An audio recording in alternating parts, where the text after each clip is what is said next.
আসসালামু আলাইকুম। গতকালকে পরশু দিনের এই ঘটনা যেটা দেখলাম, তারেক রহমান একটা বিবৃতি দিলে গণভোট বাদ দিয়া আলু চাষি পেঁয়াজ চাষিদের নিয়ে চিন্তা করেন। এটা ভালো উদ্যোগ, ভালো পরামর্শ, সবার জন্য ভালো, চাষিদের জন্য, সবার দিকে তাকাই দেবে, এটাই তো রাজনীতি।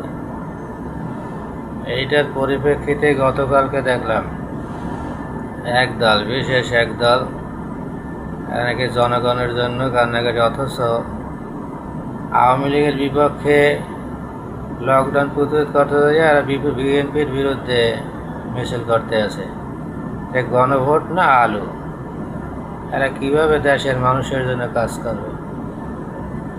কীভাবে এগুলো দেশের জন্য কাজ করবে? এরা তো নিজের চিন্তা করে কোন সময় ক্ষমতা যাইবে। এখন ক্ষমতার জন্য পাগল হয়ে গেছে।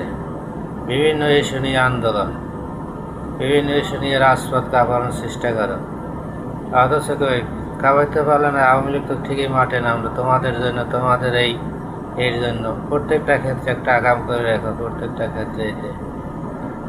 এমনকি খারাপ বলছে তারেক রহমান যে এটা তো ভালো উদ্যোগ, এটা সবাই পছন্দ করছে এটারে, যে আলু চাষিদের জন্য চিন্তা করতে হবে।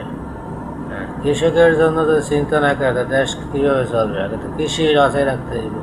কৃষি উন্নয়ন হলে দেশ কীভাবে উন্নয়ন হইবে? খাদ্য স্বয়ং সম্পন্ন না হলে দেশ কীভাবে স্বয়ং সম্পন্ন হবে? খাদ্যের দিকে আগে তাকাইতে হবে, কৃষকের দিকে তাকাইতে হবে।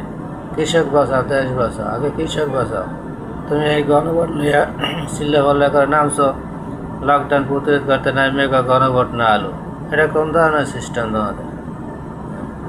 গণভোট না আগে তুমি এটা সমর্থন জানাইতে, তাও সবাই খুশি হইতো, কৃষক খুশি হইতো না। তুমি নাই পাইছে গণভোট না আলু। ভালো আজ বর্তমানে ভালো এর কোনো এই নাই। তুমি যে ভালো কথাটা লোক বললো তারেক রহমান, এটা তুমি সাপোর্ট করলো, তুমি বিপক্ষে চললে গেলে, বিপক্ষে যায় কি মিছিল বাই করলা। তার মানে হইলে তুমি একাই দেশে রাজত্ব করবা, অন্য কোনো কাউকে লাগবে না। একজন একটা বললে ওইটা বিপক্ষে তুমি আর একটা কথা বলতে থাকো। নামছো লকডাউন প্রতিরোধ করতে, নামে বললো গণভোট না আলু।